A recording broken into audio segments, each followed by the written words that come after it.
Hola y bienvenidos a un nuevo programa de Demoskratos Actualidad.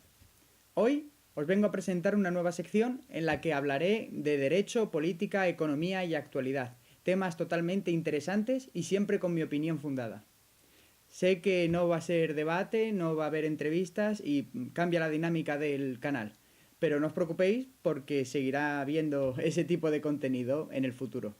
Bueno, y así os dejo con un nuevo vídeo acerca del derecho penal en tres fases diferentes: el derecho penal del autor, el derecho penal del acto y el derecho penal del enemigo. Espero que os guste el vídeo.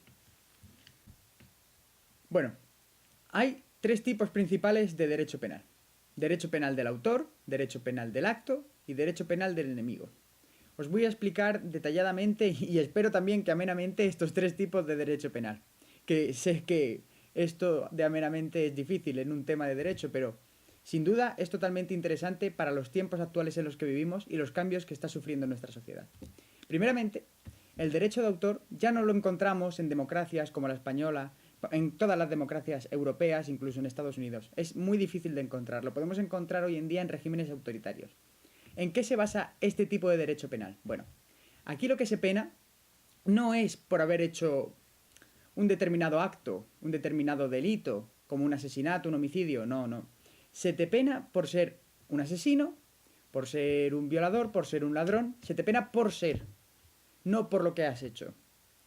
Hoy lo encontramos en regímenes autoritarios, pero antiguamente no. Y no tan antiguamente. En los años 30, por ejemplo, en España, se redactó la ley de vagos y maleantes en la Segunda República, en una democracia, pero también lo encontramos en la República Francesa, en la República de Weimar.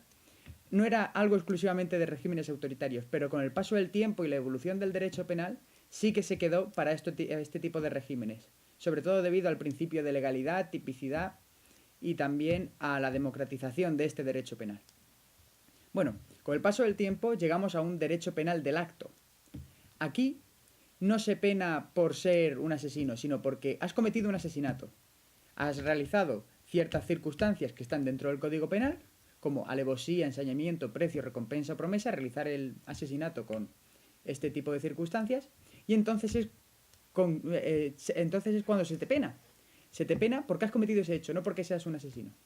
Y en nuestra democracia y en la Constitución encontramos el artículo 25, que nos habla de la resocialización y reeducación de este tipo de personas penadas. Es decir, todas estas penas de las que estoy hablando, el asesinato, el homicidio, todas las penas que se ponen a estos delitos, lo que se hace con ellas es intentar resocializar al individuo, que vuelva a la sociedad, se incorpore y no vuelva a cometer ese desvalor del hecho. Porque si no, colapsaría la sociedad. Si dejamos salir a la gente sin reeducación y resocialización, a los presos de este tipo de asesinatos, o de este tipo de asesinatos, homicidios, pero no solo eso, sino también hurtos, robos, todo tipo de delito, volverían a cometerlo. Para eso sirve la resocialización de las penas. Es algo que se practica en España y que tiene muy buen resultado, porque prácticamente solamente el 13% de los presos vuelven a reincidir. Y de eso ya hablaremos más adelante, porque entramos dentro del derecho penal del enemigo y cómo ve la sociedad esto. Pero el derecho penal del acto se ha mantenido en las democracias a lo largo del tiempo, pero ha sufrido una especie de quiebra a partir de los años 80, sobre todo debido a las altas tasas de delincuencia, y no solo a eso, sino que hay más visión. La gente, la población, puede ver con mayor claridad ese tipo de delitos. Por ejemplo, gracias a los medios de comunicación, una información limpia en la que uno puede elegir, con las diferentes cadenas de televisión, qué información quiere ver. Y en muchas de ellas pues sale este tipo de delitos, como hurtos, robos, asesinatos. Y entonces pues la gente tiende a crear un clima de preocupación general. Ese clima de peligro no solo viene por parte de los medios de comunicación, por supuesto. Estamos en la época de mayor seguridad y protección que ha habido en la historia. ¿Gracias a qué? Gracias al sistema de bienestar. No solo al español, sino que en toda Europa se da. En todos los países desarrollados occidentales, podríamos decir, y no tan occidentales, por ejemplo Japón también, tienen un sistema de bienestar. Se cubren las necesidades mínimas del individuo. Desde los 70 se está diciendo que está en quiebra, pero llevamos 40 años en quiebra y todavía se mantiene. Y se mantendrá porque, a pesar de las nuevas políticas que podríamos decir se quieren implantar, nadie, ningún partido, ni nadie que se quiera presentar a unas elecciones, piensa que puede ganarlas diciendo que va a abolir el sistema de bienestar, porque sencillamente nos hemos acostumbrado a esa protección. Una protección que también ha generado este clima de peligro constante. ¿Qué ocurre? Que el derecho penal del acto se está rompiendo. Estamos yendo hacia un sistema penal del enemigo. ¿Qué quiere decir? Bueno, es una expresión creada por Gunther Jacobs en 1985 que sirve para definir a ciertos tipos de preceptos del derecho penal en los cuales no se sancionan hechos que todavía no han afectado al bien jurídico. ¿Qué quiero decir? Explicación sencilla. Se pena por un daño que todavía no se ha cometido. Es un peligro abstracto, podríamos decir. No se ha cometido el daño, pero se pena. Por ejemplo, tener programas o equipo destinado a la piratería de películas, música, todo tipo de atentados contra la propiedad intelectual. Eso es un tipo de derecho penal del enemigo. Se pena antes de que se haya realizado el acto.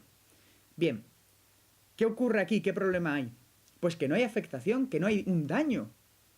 Entonces, cuando lo vemos en los medios de comunicación nos sentimos más seguros, pero a la persona que se le pena todavía no ha hecho nada. Y eso entra en contradicción con la teoría clásica del derecho penal y con el derecho penal del acto, porque no se ha cometido ningún acto para que se pueda penar a esa persona. Claro, esto está muy bien cuando, por ejemplo, son unas lesiones, porque no me pueden penar antes de cometer unas lesiones. Pero en un mundo como el actual, en el que son tan importantes los programas, por ejemplo, informáticos, el software, podríamos decir, no podemos dejar que esas prácticas se reproduzcan.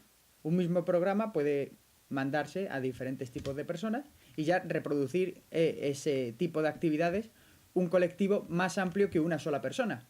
Entonces, se pena por tener. Lo que evitamos así son daños, en este caso patrimoniales, pero es verdad que podemos encontrar otro tipo de daños como físicos, por ejemplo, la tentativa. Una tentativa en la que la policía, por ejemplo, encuentra a un grupo planeando pues un atentado, por ejemplo. Ahí ya se podría detener cuando hay un suficiente recorrido para entender que el atentado se va a producir inminentemente. Entonces es cuando la policía puede detenerles y en un juzgado serán penados por una tentativa. En grado de tentativa, es verdad, siempre menos que un delito consumado, porque no tiene el mismo desvalor una tentativa que un delito consumado. ¿Qué quiero decir con ello? Que es menos grave preparar algo que haber matado a 100 personas. Porque cuando tú no has matado a nadie, es menos grave. Ahora, cuando ya has matado a 100 personas, eso es muy grave. Es un desvalor horrible que la sociedad lo repudia, ese tipo de actos. Y entonces es por lo que entra en el derecho penal. Este cambio viene muy criticado por la teoría, por ciertos tipos de política y en realidad casi por todo. Sin embargo, aunque estemos en contra, mayoritariamente aceptamos ese derecho penal del enemigo. ¿Por qué? Precisamente por lo que hemos hablado antes, por la seguridad.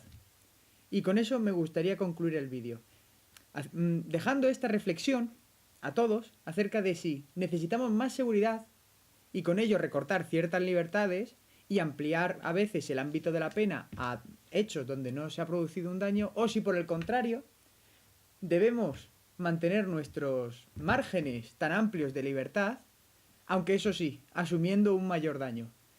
Por eso me gustaría que todos los que vieran este vídeo dejarais un comentario más abajo, en la zona de comentarios de YouTube, y allí pusierais lo que os parece. Bueno, si os ha gustado el vídeo, dadle al like y suscribíos al canal para más información. Hasta luego y hasta la próxima emisión de Demoskratos Apurida.